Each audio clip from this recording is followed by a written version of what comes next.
चौथा पाठ भूगोल का क्लास 7 धरातल के रूप बदलने वाले कारक। धरातल के रूप बदलने वाले कारक।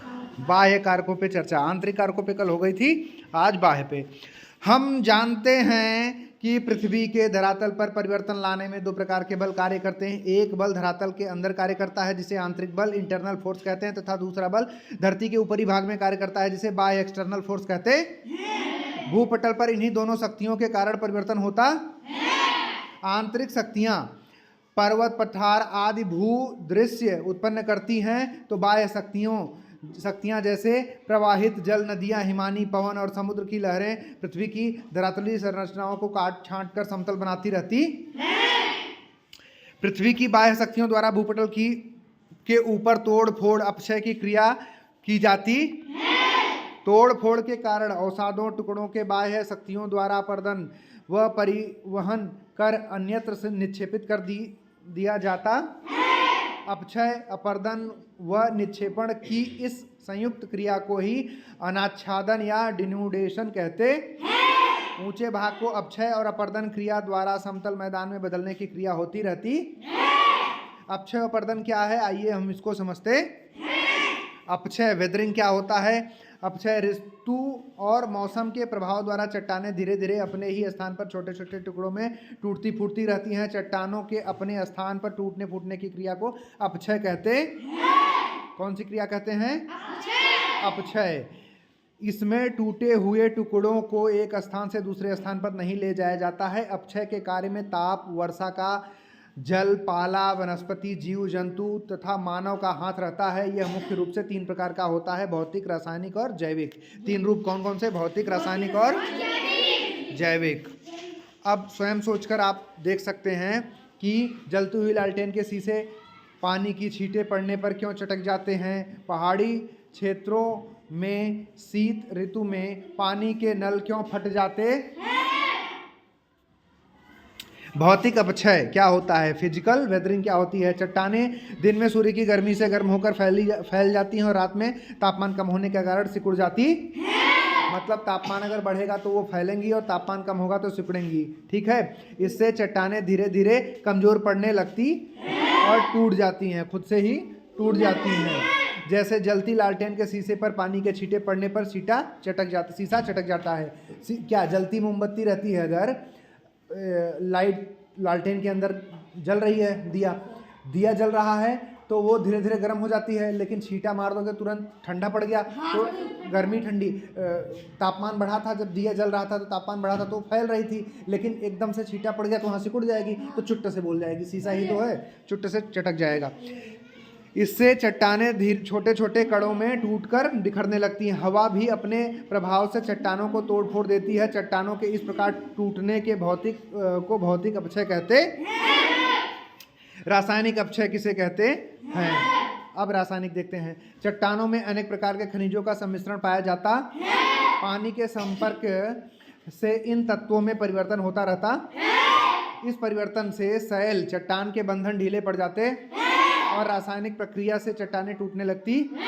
इस प्रक्रिया को रासायनिक अपक्षय कहते हैं। जैसे वर्षा ऋतु में लोहे में जंग लग जाता है, बाद में यह जंग लोहे की परत को ढीला करके अलग कर देता है। ऐसा क्यों होता है, सोचकर भी आप देख सकते हैं, समझ सकते हैं। अब अगला है जैविक अपक्षय, बायोटिक वेदरिंग। पृथ्वी पर रहने वाले जीव जंतु तथा मानव की विभिन्न प्रक्रियाओं द्वारा भी चट्टानें कमजोर होती हैं। जैसे जंतुओं द्वारा बिल बनाया जाना तथा मानव द्वारा खाने खोदना, सड़कें बनाना, सुरंग आदि बनाना होता है। इसी प्रकार चट्टानों की दरारों में जब हवा और पक्षियों द्वारा बीज पहुंचा दिया जाता है तब वहां पौधा उगने लगता है और धीरे धीरे वृक्ष का रूप लेने पर उसकी जड़ें चट्टानों को कमजोर करती हैं। इसे जैविक अपक्षय कहते हैं। कौन सा अपक्षय कहते हैं? अपक्षय 3 प्रकार के होते हैं। कितने प्रकार के होते हैं अपक्षय? कौन कौन से? भौतिक, रासायनिक, हाँ, भौतिक, रासायनिक और जैविक। कौन कौन से? 3, भौतिक, रासायनिक और जैविक। Very good. अब अपर्दन के बारे में हम पढ़ते हैं, इरोजन जिसको कहते हैं।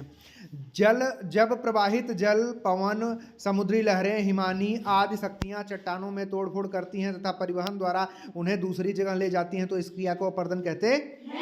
इसमें कटाव और बहाव की क्रिया भी शामिल किया जाता है। अपने खेतों में वर्षा का जल तथा नदी में बहता जल दोनों देखे होंगे, दोनों में मिट्टी होती है। क्या आप बता सकते हैं मिट्टी कहाँ से आती है? यही मिट्टी होती है। आपने अनुभव किया होगा कि अधिक वर्षा होने पर जल के साथ मिट्टी की ऊपरी परत भी बह जाती है। यह भी अपरदन की क्रिया है जो मृदा अपरदन कहलाती।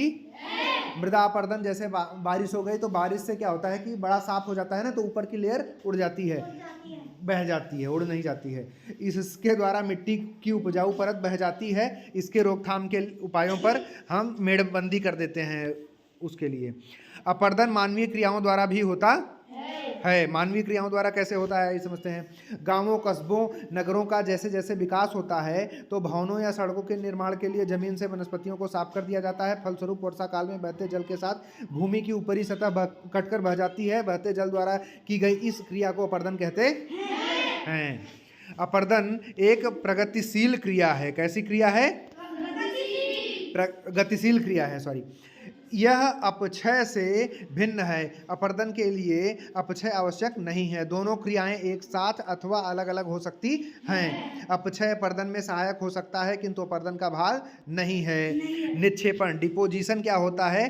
अपरदन मतलब जहाँ से हट रही है मिट्टी वो अपरदन हो गया। जहाँ निक्षेपण, जहाँ पे जाएगी वो मिट्टी वो निक्षेपण, डिपोजिशन हो जाएगा। निक्षेपण अपरदन का ही परिणाम होता है। ढाल में कमी के कारण जब अपरदन के कारकों के वेग में कमी आ जाती है तो उनके द्वारा बहाकर लाए जा रहे मलबे या किसी स्थान पर एकत्रित या निक्षेपण कहलाता है। वर्षा का जल, भूमिगत जल, नदी, पवन, हिमानी, सागरीय लहरें चट्टानों को कुरेद कर उन्हें कैसे अपरदित करती रहती हैं, आइए इसके बारे में हम समझते हैं। प्रवाहित जल। प्रवाहित जल क्या होता है? जल का बहता रूप, जल का बहता रूप नदी या सरिता कहलाता है। नदी का अपरदन सबसे महत्वपूर्ण होता है। नदी का अपरदन कार्य नदी के ढाल, जल की मात्रा तथा वेग पर निर्भर करता है। इसलिए नदियां पर्वतीय भागों में अधिक अपरदन करती हैं। इसके विपरीत मैदानी और डेल्टाई भागों में अधिक निक्षेपण होता है। नदियां अपरदन और निक्षेपण द्वारा भिन्न प्रकार की भूआकृतियों का निर्माण करती हैं। आइए इनके बारे में भी जानें। नदी पर्वतीय क्षेत्र में अपनी तली को काटकर उसे गहरा करती है। इससे अंग्रेजी के अक्षर वी, जैसा कि आप ये देख सकते हैं, वी आकार की घाटी का निर्माण यहाँ पे हो गया है। पानी यहाँ से बह रहा है, जल यहाँ से बह रहा है, तो यहाँ पे खड़ी ढाल, यहाँ पे खड़ी ढाल, तो ये वी आकार की बन गई है। नदी पर्वतीय क्षेत्र में अपनी तली को काटकर उसे गहरा करती है। इससे अंग्रेजी के अक्षर वी के आकार की घाटी का निर्माण होता है। इसे वी आकार की घाटी कहते हैं। यह वी आकार की घाटी गहरी एवं सकरी होती है तो उसे गार्ज कहते हैं।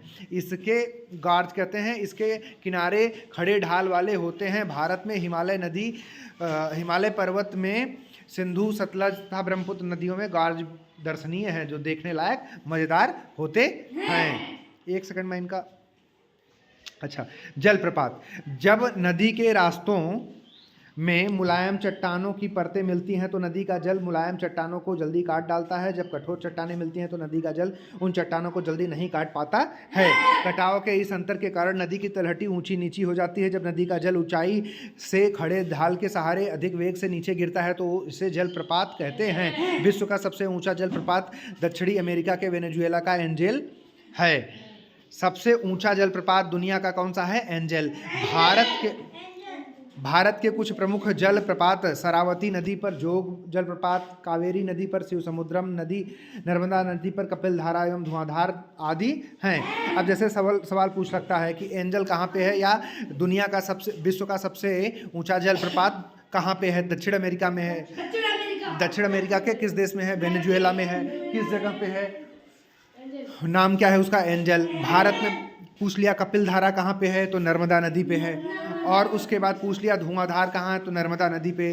जोग किस नदी पे है? शरावती नदी पे। या पूछ लिया कावेरी नदी पे कौन सा है जलप्रपात, तो शिवसमुद्रम है। ठीक है। पर्वतीय भाग से जब नदी नीचे मैदानों में उतरती है तो उसकी गति मैदान में ढाल कम होने के कारण धीमी पड़ जाती है। नदियां धीरे सीधे मार्ग पर न चलकर टेढ़े मेढ़े रास्तों पर बहने लगती हैं। इन टेढ़े मेढ़े मार्गों को विसर्पण या मेंडर कहते हैं। नदी के सागर में गिरने से पहले उसके बहने की गति अधिक धीमी पड़ जाती है। इस कारण नदी के मलबे का निक्षेपण होने लगता है, जिसे डेल्टा का निर्माण होता है। किसका निर्माण होता है? डेल्टा। दुनिया का सबसे बड़ा सागर गंगा व ब्रह्मपुत्रा का डेल्टा संसार का सबसे बड़ा डेल्टा है। दुनिया का सबसे बड़ा डेल्टा कहाँ पे, कौन सी नदियाँ बनाती हैं? गंगा और ब्रह्मपुत्रा। ठीक है। भूमिगत जल। आप जानते हैं कि वर्षा का कुछ जल चट्टान और मिट्टी में प्रवेश कर जाता है। पहाड़ों में कहीं कहीं चूने की चट्टानें मिलती हैं, जिससे जल रिसकर चट्टान के भीतर पहुंच जाता है तथा रासायनिक अपक्षय द्वारा चूने को घुला कर दूर बहा ले जाता है, जिससे पहाड़ियों में गुफा या सुरंग बन जाती है। नीचे बनने वाली इस सुरंग की छत पर जहां पानी टपकने को चूना जमा हो जाता है, उसे क्या बोलते हैं? एक सेकंड, इसमें दिख नहीं रहा है। स्टेलेक्टाइट। स्टेलेक्टाइट कहते हैं। स्टेलेक्टाइट के ठीक नीचे गुफा की सतह पर भी एक खंभे जैसा आकार बन जाता है, जिसे नीचे का आकार चौड़ा और ऊपर का भाग पतला होता है, जिसे स्टेलेग्माइट कहते हैं। कभी कभी दोनों आपस में मिले हुए दिखाई देते हैं।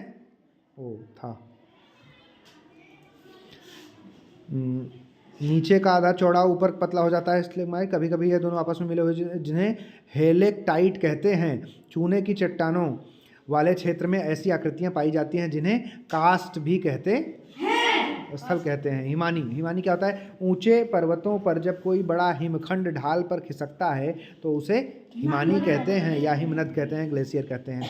पहाड़ी भाग में हिमानी सपाट चौड़ी खड़े ढाल वाली घाटियों का निर्माण करती है। इनका आकार अंग्रेजी के यू अक्षर की तरह होता है।